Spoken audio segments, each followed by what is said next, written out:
मुख्यमंत्री विष्णुदेव साय भारतीय जनता पार्टी के अध्यक्ष ने मिले पर दिल्ली रवाना हुई। उप मुख्यमंत्री विजय शर्मा संग दिल्ली गए हावी। मुख्यमंत्री विष्णुदेव साय आज नई दिल्ली रवाना हुई। उनकर कहने से कि नई दिल्ली में भाजपा के राष्ट्रीय अध्यक्ष जगत प्रकाश नड्डा से उनकर मुलाकात होना है और राज्य से संबंधित कुछ योजनाओं पर भी चर्चा होना है।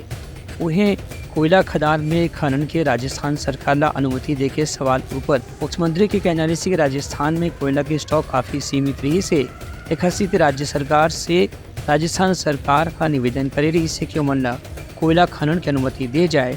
यह आधार में सरगुजा क्षेत्र में कोयला खनन की अनुमति दे गए है। माननीय उप मुख्यमंत्री श्री विजय शर्मा जी जा रहे हैं और वहाँ माननीय मंत्रीगण से मुलाकात करेंगे।